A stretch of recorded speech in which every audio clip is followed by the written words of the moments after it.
The coffee shop on Maple Street was decorated with twinkling lights and garlands of artificial pine, the kind of cheerful Christmas atmosphere that felt almost mocking to Marcus Bennett as he sat alone at Table 7, checking his phone for the 15th time in 20 minutes.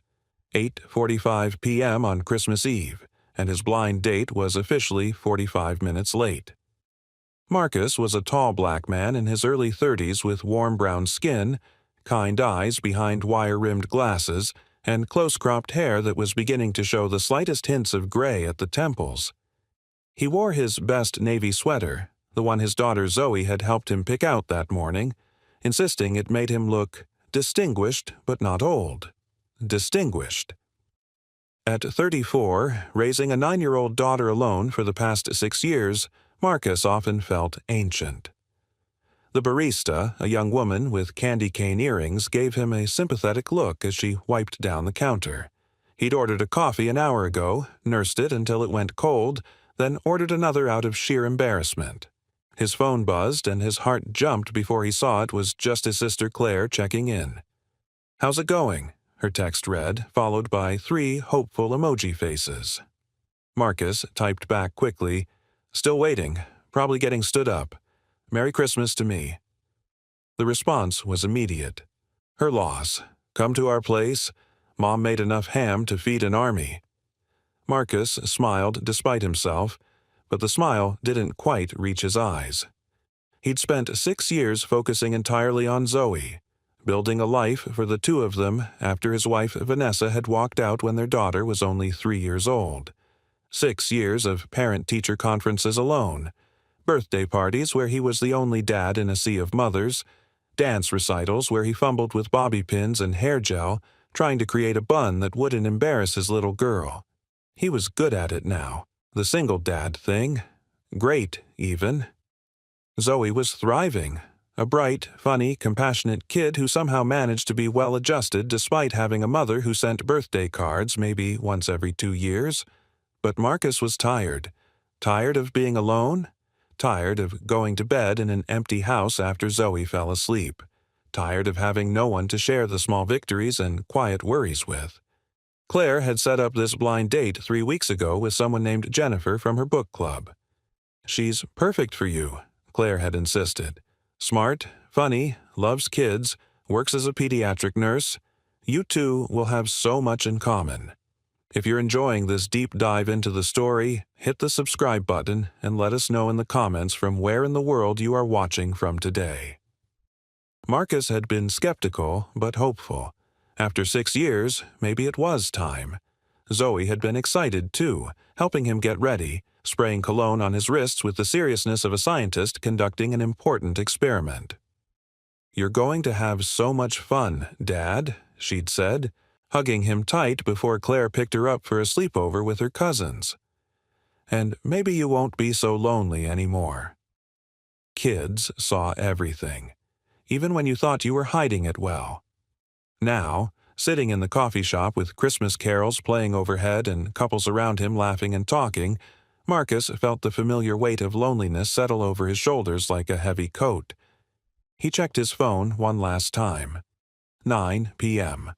No messages, no calls, no explanation. He was about to signal for the check when the door chimed open, bringing in a gust of cold December air and the sound of children's voices.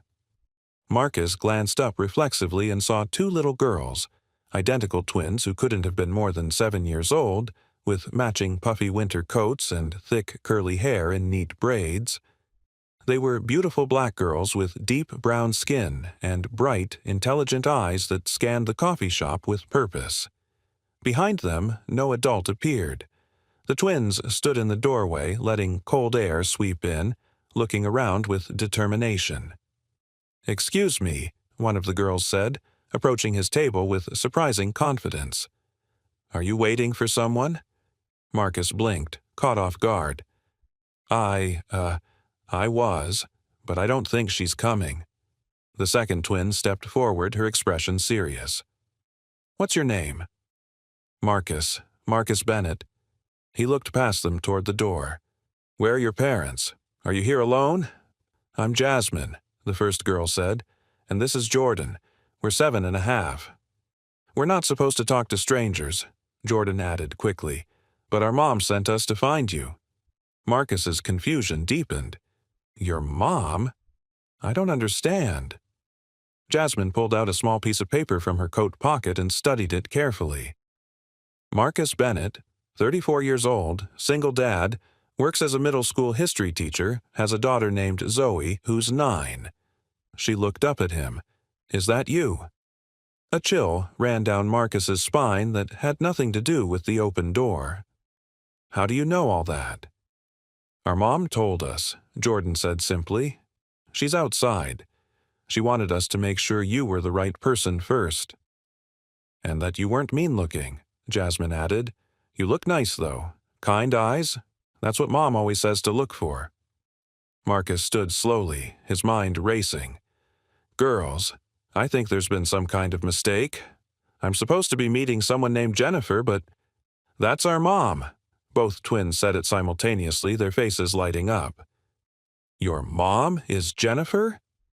Marcus felt like he'd stepped into an alternate reality. Then why isn't she here? Why did she send you in alone? The twins exchanged a look, one of those silent communications that only siblings seemed capable of. Finally, Jasmine spoke, her voice dropping to something quieter, more vulnerable. Mom's scared.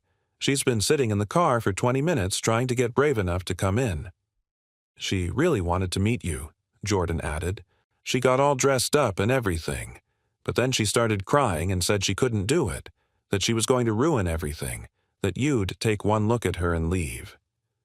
Marcus felt his frustration drain away, replaced by something else.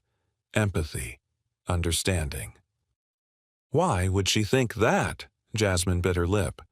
Because we're a lot. That's what she always says. A single mom with twin daughters is a lot for any man to take on. The last guy she dated said we were too much trouble, that he didn't sign up to be a dad to someone else's kids. Marcus's chest tightened. He knew that pain from the other side, the fear of being too much, of asking someone to take on a ready-made family. When was that? 2 years ago, Jordan said softly. She hasn't dated anyone since.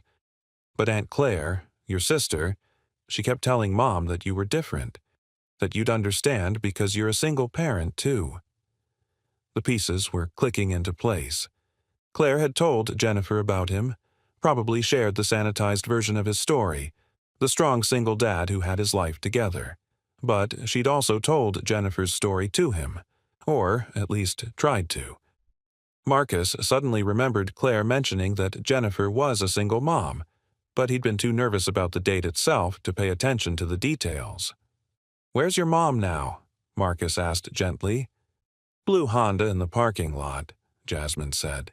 She said to tell you she's sorry for wasting your time and that Claire was right about you being wonderful, but she can't go through with it. Marcus grabbed his coat from the back of his chair. Stay right here. Don't move. I'll be back in 2 minutes. He pushed through the coffee shop door into the cold December night. The parking lot was half full, and it took only a moment to spot the blue Honda with its engine running, exhaust puffing white in the freezing air. Through the windshield, Marcus could see a woman with her head in her hands, shoulders shaking. He approached slowly and tapped gently on the driver's side window. The woman jumped, her head snapping up. Even through the glass and the tears, Marcus could see she was beautiful. Jennifer had rich brown skin, natural hair pulled back in an elegant bun, and eyes that were currently red from crying but held a depth of emotion that took his breath away. She stared at him for a long moment, frozen, then slowly rolled down the window. I'm so sorry, she began immediately, her voice thick with tears. I know I'm late, and I sent my daughters in like some kind of weird test, and you must think I'm completely crazy. Claire is going to kill me. I've ruined everything. You haven't ruined anything, Marcus said softly. Can I get in? It's freezing out here. Jennifer nodded, hitting the unlock button. Marcus walked around and slid into the passenger seat. The car smelled like vanilla and something floral, probably her perfume. The heater was blasting, and a Christmas playlist played quietly from the speakers. I'm Marcus, he said, even though she obviously knew that. Jennifer. But I guess you figured that out. She wiped at her face with the back of her hand, smearing her makeup. God, I must look like a disaster. You look beautiful, Marcus said honestly. Scared, but beautiful. Jennifer laughed, but it came out more like a sob. I was so nervous. I got here at 8, right on time, and then I just froze.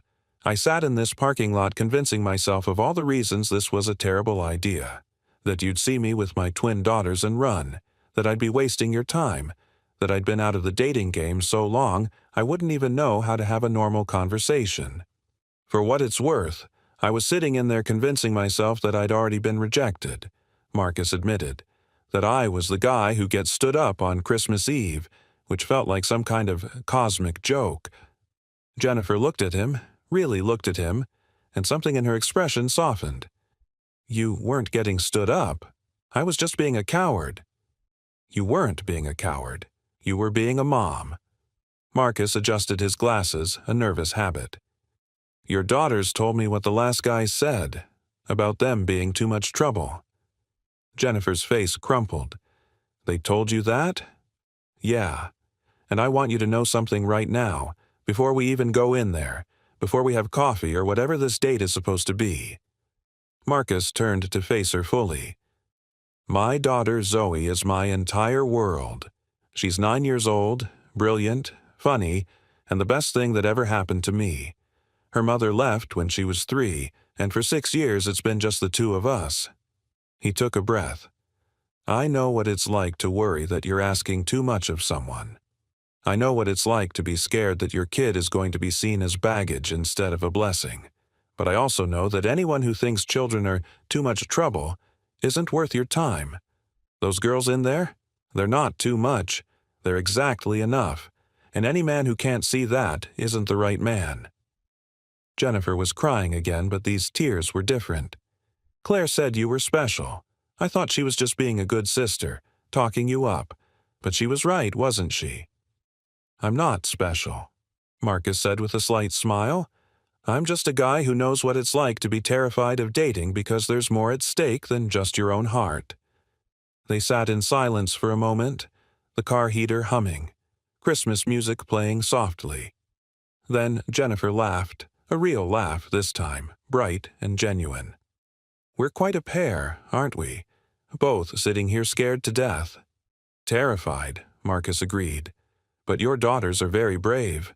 They marched right up to me and delivered your message like tiny professional negotiators.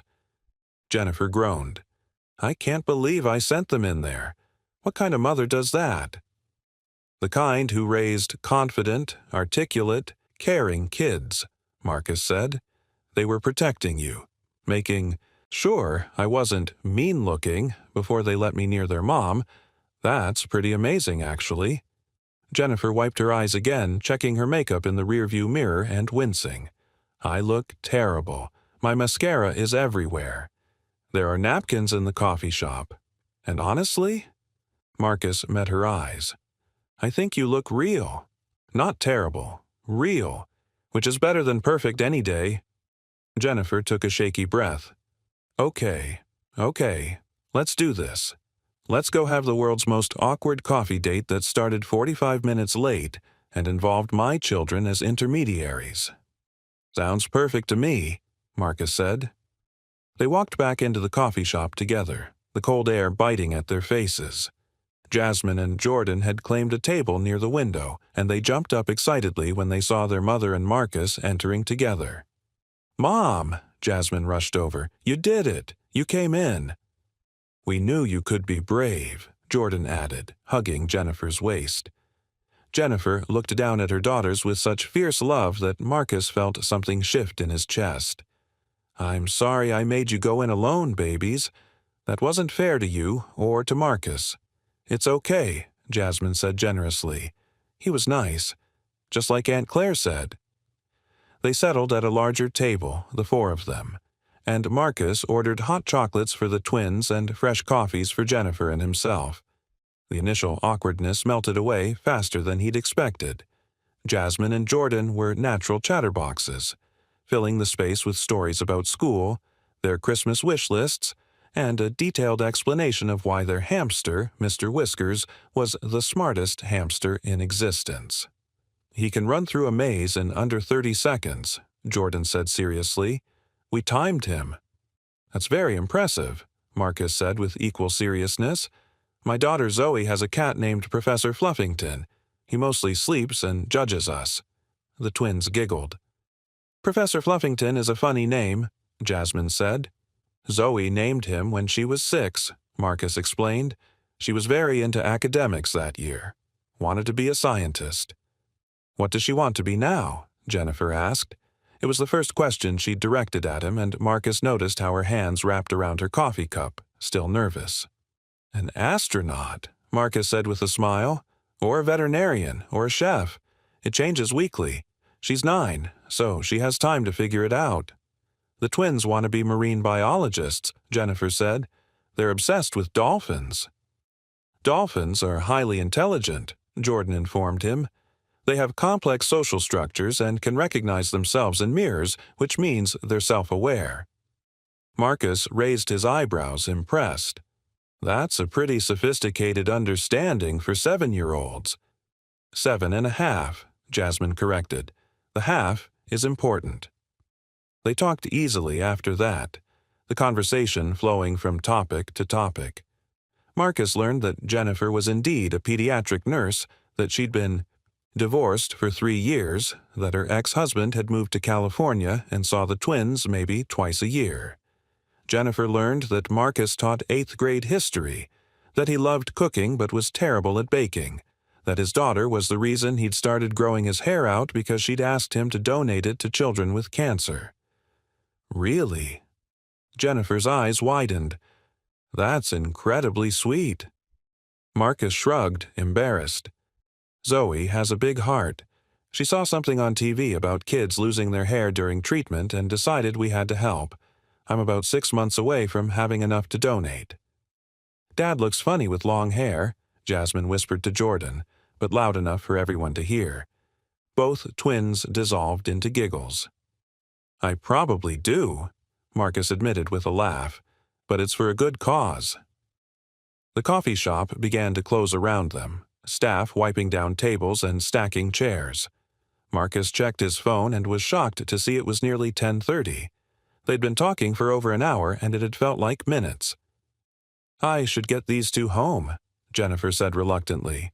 "It's past their bedtime, and Santa won't come if they're still awake."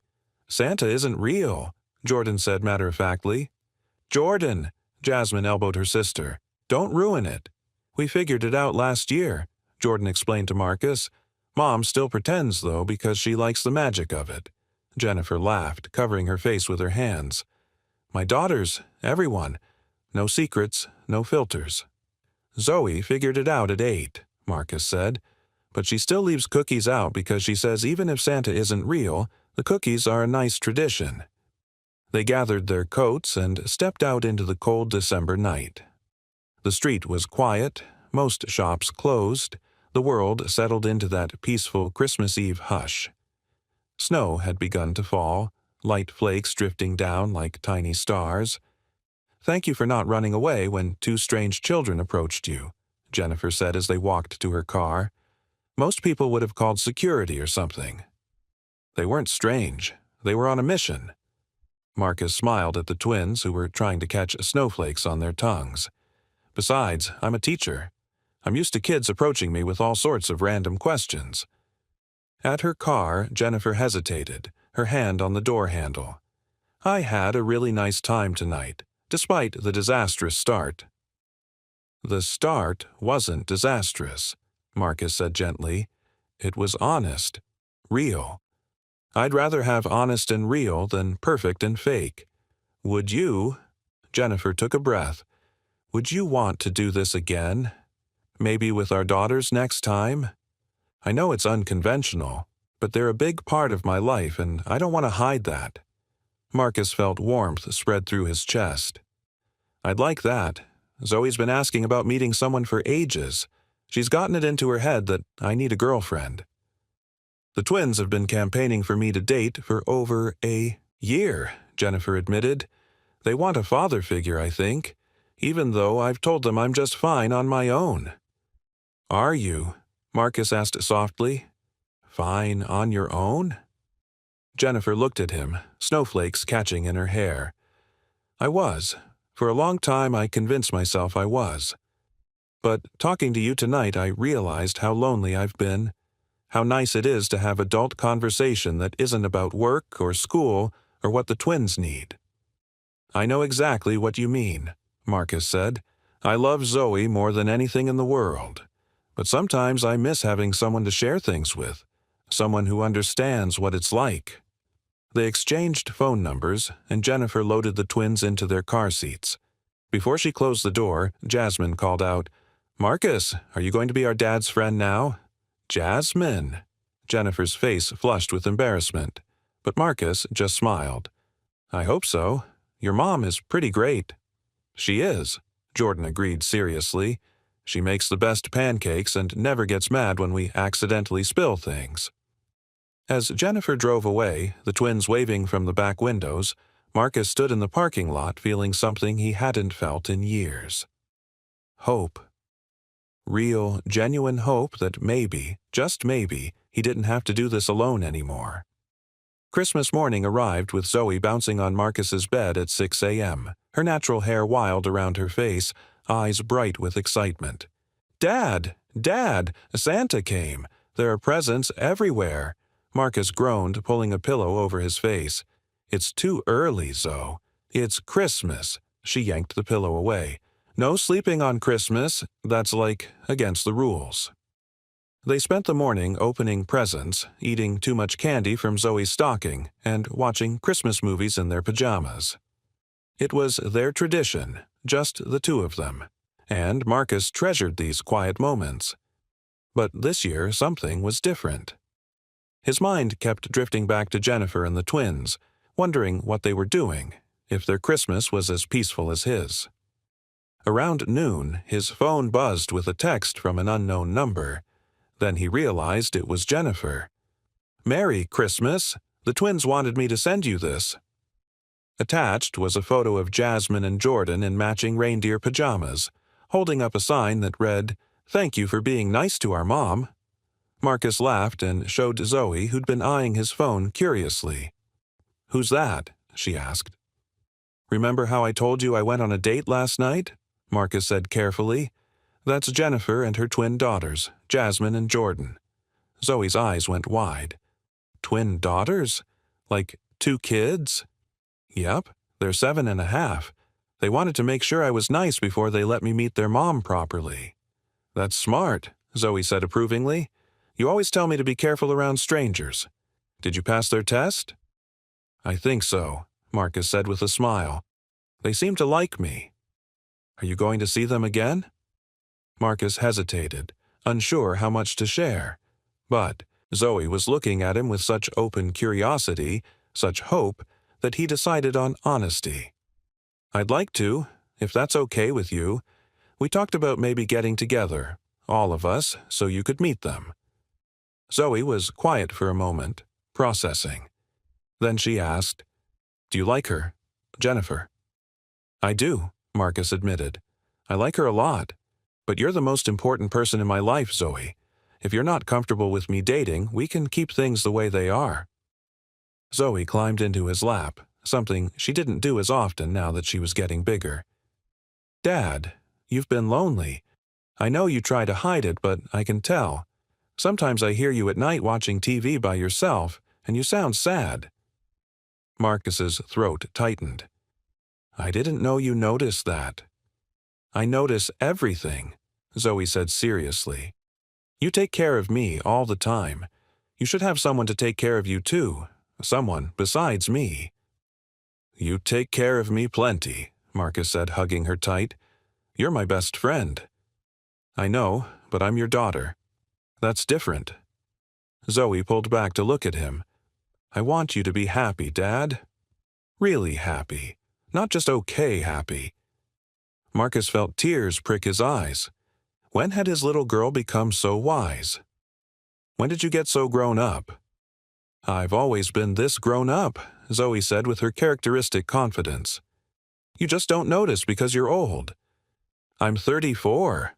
Exactly. Old. But she was grinning, and Marcus couldn't help but laugh.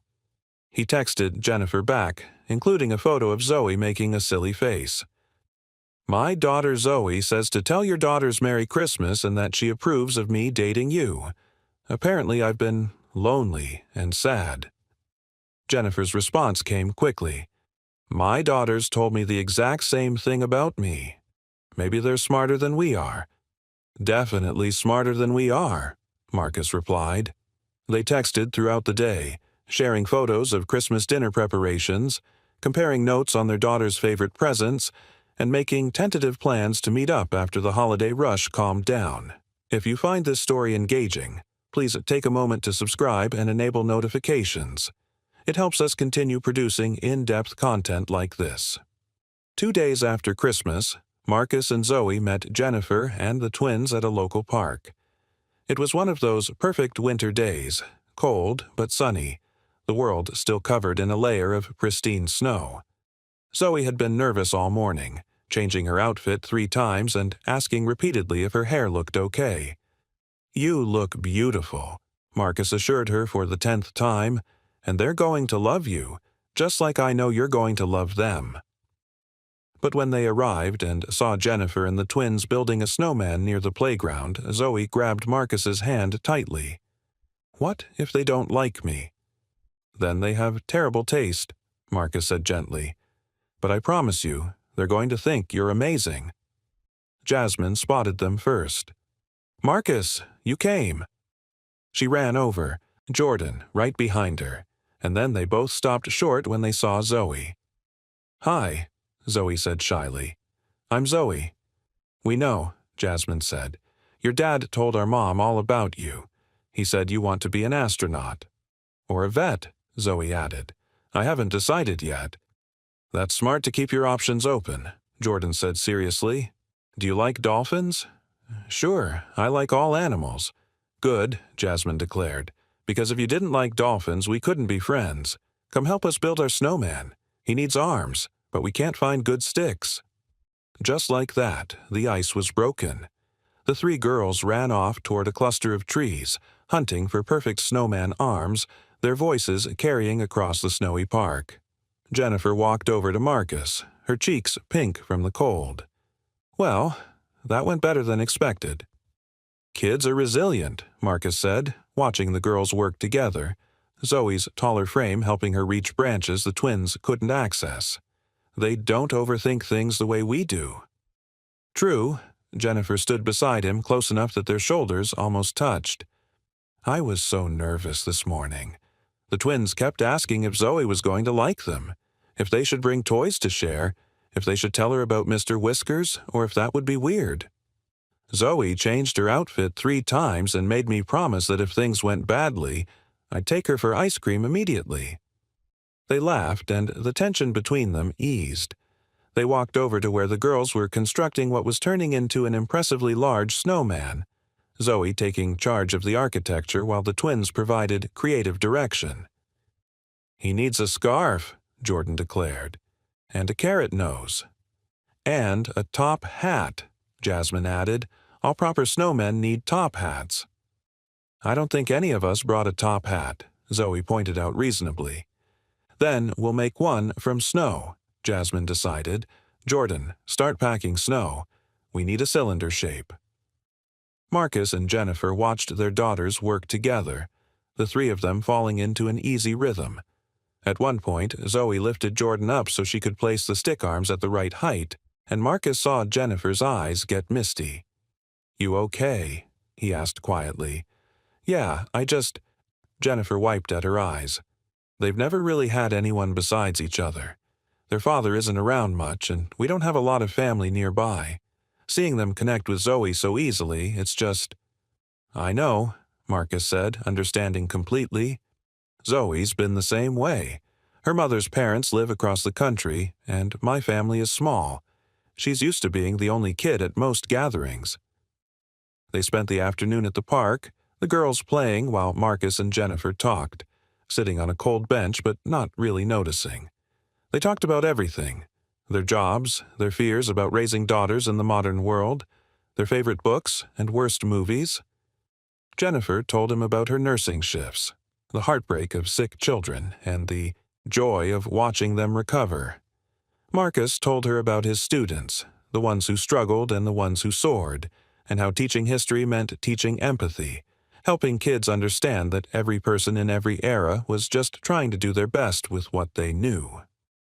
"That's a beautiful way to look at it," Jennifer said softly.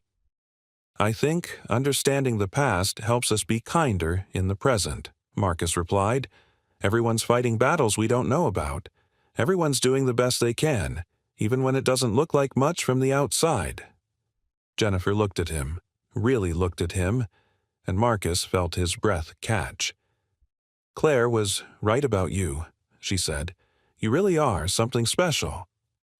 "I'm just a guy trying to raise his daughter right and not mess up too badly along the way." "That's what makes you special," Jennifer said. "The fact that you don't realize how rare that is." As the sun began to set, painting the snow in shades of gold and pink, the girls came running over, breathless and rosy-cheeked. "Can Zoe come over for dinner?" Jasmine asked Jennifer. "Please. We want to show her Mr. Whiskers and teach her the handshake we invented."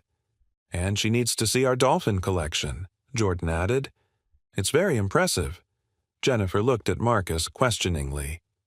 "Would that be okay? I know it's short notice, but I was planning to make spaghetti and there's plenty." "Can we, Dad?" Zoe's eyes were bright with hope. "Please." Marcus pretended to think about it, drawing out the suspense until all three girls were bouncing impatiently. "I suppose we could do that, but only if you promise to show me this famous hamster." The twins cheered, and Zoe hugged him tight. "Thanks, Dad. You're the best." Jennifer's house was a modest 2-story in a family-friendly neighborhood, the kind of place with bikes on porches and basketball hoops in driveways. Inside, it was warm and lived in, the walls covered with photos of the twins at various ages, artwork hung with pride, a bookshelf overflowing with children's books and medical textbooks. "Sorry about the mess," Jennifer said, kicking aside a pair of small shoes. "We weren't exactly expecting company." "It looks like a home," Marcus said honestly. "That's a compliment." The girls disappeared upstairs immediately, their excited voices echoing down. Marcus followed Jennifer into the kitchen, where she started pulling out ingredients for dinner. "Can I help?" he offered. "You're a guest." "I'm a guest who likes cooking and is pretty useless at making small talk while standing around watching someone else work," Marcus said with a smile. "Put me to use." They fell into an easy rhythm, Marcus chopping vegetables while Jennifer prepared the sauce. They talked and laughed, and Marcus realized he couldn't remember the last time something had felt this natural, this right. Upstairs, the girls' laughter echoed through the house. At one point, Zoe came running down. "Dad, Mr. Whiskers is actually really smart. He did the maze in 28 seconds, which is a new record." "That's very impressive," Marcus said seriously. "Did you time it properly?" "We used Jordan's watch. It was official." Zoe grabbed a juice box from the fridge and ran back upstairs. "She's wonderful," Jennifer said softly. "You've raised an incredible daughter, Marcus." "You've done the same," Marcus replied. "Jasmine and Jordan are smart, kind, confident. That's all because of you." "It's hard sometimes," Jennifer admitted, stirring the sauce.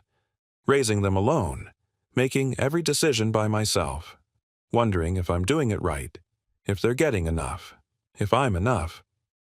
"You're more than enough," Marcus said firmly. "Trust me, I know those fears. I wake up with them most mornings. But then I look at Zoe, and I see this amazing kid who's thriving despite everything, and I think maybe I'm not doing as badly as I thought." "That's exactly how I feel," Jennifer said, meeting his eyes. They held each other's gaze for a long moment, something unspoken passing between them. Understanding, recognition, hope.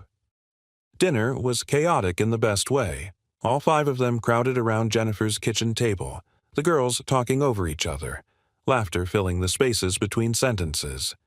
Zoe taught the twins a hand-clapping game she'd learned at school. The twins showed Zoe their dolphin collection, which turned out to be 43 stuffed dolphins of various sizes, each with a name and backstory. "This one is Dr. Splash," Jasmine explained, holding up a medium-sized blue dolphin. "He's a marine biologist who studies ocean currents." "And this is Princess Bubbles," Jordan added, presenting a sparkly purple dolphin. "She's royalty, but she doesn't like to brag about it." Zoe listened with rapt attention, asking questions about each dolphin's personality, and Marcus watched his daughter fit seamlessly into this new dynamic, his heart full in a way it hadn't been in years. After dinner, the girls settled in the living room to watch a movie. The three of them piled together on the couch under a shared blanket. Marcus and Jennifer cleaned up the kitchen together, their movements synchronized, comfortable. "I like this," Jennifer said quietly as she loaded the dishwasher. "Having you here. It feels right." "It does," Marcus agreed. "I was scared it would be awkward, forcing our families together. But it doesn't feel forced. It feels natural. The girls clearly love each other already." "Kids are smart," Marcus said. "They know when something's real." Jennifer dried her hands and turned to face him fully. "Marcus, I need to tell you something. I'm scared. Terrified, actually. The last time I let someone into my life, into my daughter's lives, it ended badly. They got attached, and then he left. And they were hurt. I'm not going to do that," Marcus said seriously. "Jennifer, I don't do anything halfway, especially when it comes to people I care about. If we're doing this, if we're really giving this a chance, I'm all in. I'm not going to get your daughter's hopes up just to disappear." "How can you promise that? We barely know each other." "You're right, we're still learning about each other," Marcus acknowledged. "But I know enough. I know you're kind and strong and an amazing mother. I know talking to you feels easier than breathing. I know that my daughter is happier than I've seen her in months, and that's because of your daughters, because of the connection we're all building." He took a breath. "I'm scared too. Zoe has been through enough. If this doesn't work out, she'll be hurt. But I'm willing to take that risk because I think what we could have together is worth it. For all of us." Jennifer's eyes filled with tears. "I want to believe that." "Then believe it," Marcus said gently. He reached out and took her hand, their fingers intertwining. "Let's take it one day at a time. No pressure, no rushing, just honest conversations and time together. One day at a time," Jennifer repeated, squeezing his hand. From the living room, they heard Zoe's voice. "Are they kissing? I think they're about to kiss." "Zoe," Marcus called out, his face heating. "We're just asking." Jordan's voice drifted back. "It's what happens in all the movies." "This isn't a movie," Jennifer called back, but she was laughing. "But it kind of is," Jasmine insisted. "The good kind where everyone ends up happy." Marcus and Jennifer looked at each other and burst out laughing. "We have an audience," Jennifer said. "We do," Marcus agreed. "And they're very invested in the outcome." "Should we give them what they want?" Jennifer asked, a playful glint in her eye. "I think we should do what we want," Marcus said. "And I really want to kiss you." "Then kiss me," Jennifer whispered. So he did. It was soft and sweet, full of promise and possibility. When they pulled apart, they could hear the girls cheering from the living room. "Success!" Zoe shouted. "I told you they liked each other," Jordan said smugly. "We're very good at reading people," Jasmine added. Marcus and Jennifer couldn't stop smiling. This, Marcus thought, this was what he'd been missing. Not just romance, but partnership. Not just someone to date, but someone to build a life with. Someone whose children fit with his child like puzzle pieces finding their right places. The months that followed were a gradual blending of two families into something new and beautiful. They took things slowly, mindful of the girls' feelings, careful not to rush anything. But slowly became steadily, and steadily became surely, and before Marcus quite realized it, his life had been transformed. They fell into routines. Friday movie nights, alternating between Marcus's house and Jennifer's. Saturday morning breakfasts where all 5 of them cooked together, the kitchen full of laughter and flower fights. Sunday afternoon adventures, hiking trails or museums or just walking through the neighborhood. The girls running ahead while Marcus and Jennifer held hands and talked about everything and nothing. Zoe and the twins became inseparable. Jasmine and Jordan gained an older sister who taught them how to do more complicated hairstyles and stand up to bullies at school. Zoe gained younger siblings who adored her and made her feel needed and important in new ways. Marcus and Jennifer built something real. They supported each other through hard days, celebrated small victories, and learned each other's rhythms. Jennifer attended Zoe's school play, cheering louder than anyone. Marcus helped the twins with their marine biology project, spending hours researching dolphins and helping them build a diorama that won first place at the science fair. 6 months after that Christmas Eve coffee shop meeting, Marcus invited Jennifer and the twins over for dinner. Zoe was in on the plan, practically vibrating with excitement all day. "Are you nervous?" she asked him for the 20th time as he checked the roast in the oven. "A little," Marcus admitted. "This is kind of a big deal." "She's going to say yes," Zoe said confidently. "I know it." "You can't possibly know that." "Yes, I can. I see the way she looks at you, Dad. Like you're the best thing that ever happened to her." Marcus's throat tightened. "You really think so?" "I know so," Zoe said, hugging him. "And she is the best thing that happened to you.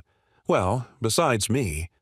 "Always besides you," Marcus agreed, kissing the top of her head. When Jennifer and the twins arrived, Marcus was a bundle of nerves. But dinner went smoothly, everyone laughing and talking, the conversation flowing easily as always. After dessert, Marcus cleared his throat.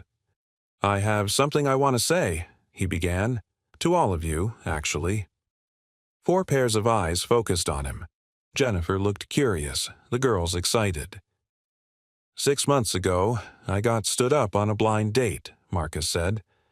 I was sitting in that coffee shop feeling sorry for myself, thinking about how hard it was to date as a single parent, wondering if I was going to spend the rest of my life alone. "But then you weren't alone," Jasmine interjected. "No, I wasn't," Marcus agreed, smiling at her.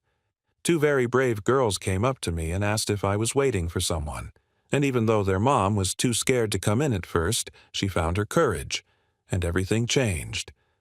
He looked at Jennifer, whose eyes were already glistening with tears. "You changed my life, Jennifer. You and Jasmine and Jordan. You made me remember what it feels like to be part of something bigger than just me and Zoe. You made our small family bigger and better and fuller." Marcus pulled a small box from his pocket and got down on one knee. The twins gasped. Zoe was grinning so wide her face looked like it might split. Jennifer's hands flew to her mouth. "Jennifer, I know this might seem fast to some people, but I've never been more sure of anything in my life. I love you. I love your daughters. I want to build a life with you, all of you. Will you marry me?" Jennifer was crying, nodding before she could even get words out. "Yes, yes, of course, yes." Marcus slid the ring onto her finger, and then she was in his arms and the girls were cheering, and everything felt right in a way Marcus hadn't known was possible. "Does this mean we're going to be sisters for real?" Jordan asked Zoe. "Looks like it," Zoe said, and then all 3 girls were hugging, jumping up and down with excitement. "I knew it," Jasmine said triumphantly. "I told you they were going to get married." "We all knew it," Jordan corrected. "We're very perceptive." That night, after the twins and Jennifer had gone home, after the excitement had settled, Zoe crawled into bed with Marcus like she used to do when she was little. "You're happy, right, Dad?" she asked quietly. "Happier than I've been in a long time," Marcus said honestly. "Are you okay with all this? I know it's going to mean big changes." "Good changes," Zoe said firmly. "I get sisters, and you get someone who makes you smile like Mom used to. That's all I've wanted." Marcus felt tears prick his eyes. "You're amazing. You know that?" "I know," Zoe said with her characteristic confidence. "I get it from you." The wedding was small and perfect, held in the same park where they'd first met with their daughters. Spring had arrived, the trees full of blossoms, the air warm and sweet. Zoe was Zoe's maid of honor.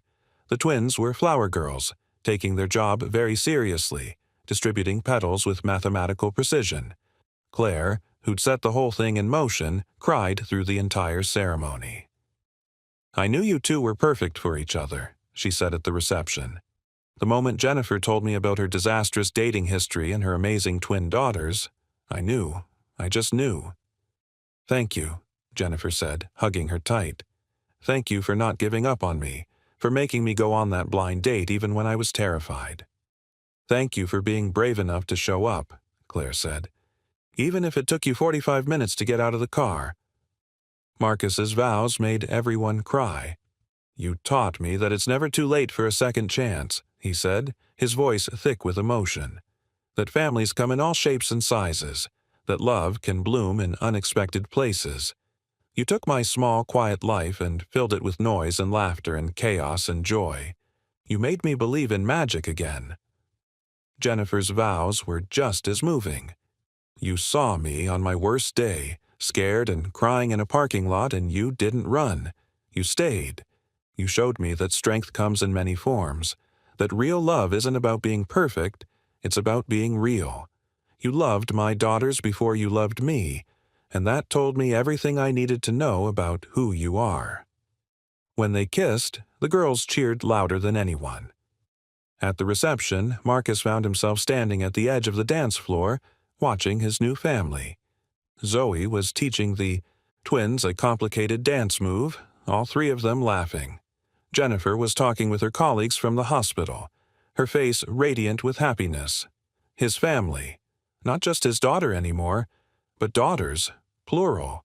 Not just him and Zoe against the world, but a team of 5, a unit, a family. "Quite a journey from that coffee shop, huh?" Claire said, appearing beside him with a glass of champagne. "The best journey," Marcus agreed. "I still can't believe I almost gave up that night. I was so close to just paying the bill and going home." "But you didn't," Claire pointed out. "And when those girls walked up to you, you didn't dismiss them or send them away. You listened. You cared." "They made it easy," Marcus said. "They were so earnest, so protective of their mom. How could I not go find Jennifer after that?" "That's what makes you special," Claire said. "You have a good heart, Marcus. You always have." Jennifer appeared at his side, slipping her hand into his. "What are we talking about?" "How your husband is a secret romantic," Claire said with a wink before wandering off to mingle. "Is that true?" Jennifer asked, leaning against him. "Are you a secret romantic?" "Not so secret anymore," Marcus said, wrapping his arm around her waist. "I'm a married man now. I can be as romantic as I want." "Good," Jennifer said, kissing his cheek, "because I have very high expectations." They swayed together to the music, watching their daughters play, surrounded by friends and family, and Marcus felt a completeness he'd never experienced before. This was what he'd been missing all those years. Not just a partner, but a true partner. Someone who understood the complexity of parenting alone and didn't see his daughter as baggage, but as a blessing. "What are you thinking about?" Jennifer asked softly. "How lucky I am," Marcus said honestly. "How a terrible blind date turned into the best thing that ever happened to me." "It wasn't a terrible blind date," Jennifer protested. "Just a delayed one. 45 minutes delayed. I was nervous." "I know," Marcus said, kissing her forehead. "And I love that about you. I love that you're human and flawed and real. I love your daughters. I love the life we're building together." "I love you too," Jennifer whispered, "more than I knew I could love someone. You gave me hope when I'd stopped believing in it." The song changed, and Zoe ran over, pulling them onto the dance floor. "Come on, this is a family dance."